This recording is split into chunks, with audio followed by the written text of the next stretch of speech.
Filhos roubados por Pinochet. A luta no Chile para reunificar famílias vítimas da ditadura. Por meio de ações como testes de DNA e investigações em documentos, lideranças e entidades já alcançaram 350 reencontros. Estima-se que mais de 20 mil menores foram adotados de maneira irregular.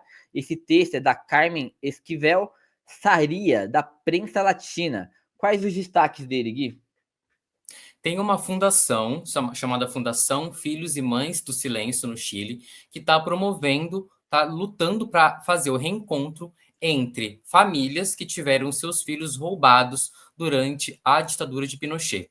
Então, até o momento, essa instituição conseguiu já fazer 350 reencontros, mas, ao todo, estima-se que mais de 20 mil crianças, filhos, foram adotados de maneira irregular durante a ditadura do Pinochet, que foi de 1973 a 1990. Essas crianças, elas eram enviadas para outros países ou até mesmo continuaram dentro do território chileno, ok?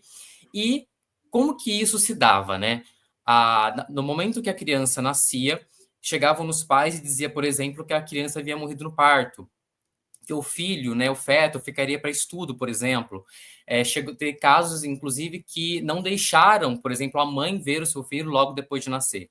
Então, aí, somando, né, ao longo desses anos, foram mais de 20 casos assim. E por que isso, né? Então, o texto ele explica que era uma tentativa de controle social e também de lucro, né? Então, no caso, esses bebês aí, inclusive com a ajuda do Centro para Mães, que era uma instituição presidida pela Lúcia Hiriarte, esposa do Pinochet, fazia essa articulação, no caso, para vender essas crianças e também havia a participação de órgãos judiciais. As vítimas eram principalmente mulheres, jovens, pobres e indígenas. E uma questão que a presidência dessa instituição comenta é que não foi só no Brasil, só no Chile que isso ocorreu. Também houve casos de roubos e adoções irregulares no Peru, na Bolívia, no Brasil e na Guatemala. O texto, né, Gui, ele tem várias coisas assim que são meio chocantes até, tipo, uma nova forma de acabar com todo um povo, né, com uma geração. E o Chile ainda tenta se curar dessas feridas da ditadura, né? Uma das práticas mais cruéis aí do Pinochet segue sendo ainda desvendada, não saiu tudo que a gente precisa saber ainda sobre esse assunto, e até por isso ele é tão, acho que, chocante ainda hoje. Eu trago aqui algumas informações que são cruéis, mas que são necessárias vocês saberem sobre o caso. Primeiro é o número da barbárie. Estima-se que, como o texto já diz aqui, 20 mil crianças foram roubadas durante a ditadura entre 73 e 90. Muitas delas filhas de presos políticos ou mães pobres enganadas com a falsa notícia de que seus bebês haviam morrido. Então eles enganavam essas mães, falavam, seus bebês morreram, tal, e acabavam dando para adoção ou vendendo, vai saber, né? A segunda é colonialismo de corpos. A Suécia, país que se gaba de ser progressista, foi o principal destino dessas adoções. Em 2021, o governo sueco iniciou uma investigação sobre o seu papel no tráfico após décadas de silêncio. E a terceira é a cumplicidade institucional. Juízes, médicos e o registro civil chileno falsificavam certidões de óbito e adulteravam documentos para facilitar o sequestro, mostrando que o Estado não era neutro, era um braço do terror. Os filhos do Pinochet, então, como eles chamam aqui, Gui, é meio que um jeito que eles arrumaram de parar com uma crescente da esquerda, né? Porque os filhos dessas pessoas seriam pessoas que seriam consciência ali de classe e tal, e jogavam eles nos braços dos neoliberais para criar uma geração toda achando que aquilo ali era o certo e tal. Então, é uma crueldade tão sem poder de dimensionar, porque a gente não sabe o que seriam dessas crianças.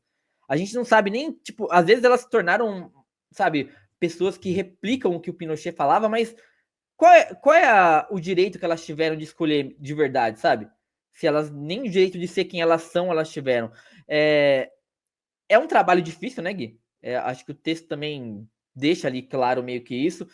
Não vai ser uma coisa que tem uma luz ali de saber quando que a gente vai saber que isso vai se resolver. É uma coisa muito difícil e muito desesperadora, eu diria assim, principalmente para quem está envolvido nessa questão. Sim, então, tem um caso, inclusive, de uma das. É o caso. Esqueci, se não me engano, o caso 296, entre os 350, que essa instituição conseguiu fazer o reencontro. Ela chama Carolina Baeza. Ela nasceu em 1976, em Santiago. Disseram para a mãe dela que ela havia morrido. E ela soube que foi adotada aos 15 anos. E o mais interessante é que, veja só, a família dela vive em Santiago e ela também. Então foram 47 anos aí que ela demorou para conseguir se reencontrar com seus pais biológicos. Ela só conseguiu ir atrás depois, ela só foi atrás depois que a mãe adotiva morreu. E você está ali na mesma cidade sem saber a sua história. E aí existe, né? O governo ele criou uma mesa de trabalho interinstitucional sobre adoções forçadas e irregulares. Então, promove o diálogo entre entidades públicas, ONGs internacionais, academia, universidades e também a sociedade civil, para tentar fazer com que esses reencontros aconteçam, essas famílias sejam reunificadas. Porém, o que deixa eu relembrar o nome, a Fundação Filhos e Mães do Silêncio aponta, é que o governo, apesar de ter criado essa mesa, que é interinstitucional, tem vários tipos de órgãos, não tem uma entidade própria para buscar o paradeiro dessas crianças e promover esse reencontro. Então, o que ela aponta, né? No caso, a presidência aponta que o governo precisa reconhecer esses crimes, precisa criar uma entidade especializada nessas buscas, que inclusive use os recursos administrativos e o acesso a documentos confidenciais para conseguir fazer esse tipo de busca. Colocar também, abrir um banco de DNA para conseguir também ajudar nessas buscas e também dar apoio à saúde mental das famílias. Aí, na verdade, também tem mais um ponto. Criar uma comissão por verdade, justiça e reparação. Então, essas são algumas das reivindicações para que saia, né, não fique só na mão, por exemplo, de terceiras organizações e da sociedade, e o governo ajude de forma mais contundente para conseguir promover esses reencontros. Quero só dar um oi aqui para a Lívia, porque ela é membro do canal. Gente, façam como a Lívia, seja membro do canal, porque você ajuda muito a gente assim. Ou faça como o bonde da Van Hout e mande R$10, porque R$10 é um dinheiro legal. E tem aqui um comentário, Gui, que eu não ia ler comentário agora, mas eu achei sensacional, que é a Paula dizendo: o Chile institucionalizou a Nazaré Tedesco. A Nazaré Tedesco roubava crianças também, gente. É exatamente isso.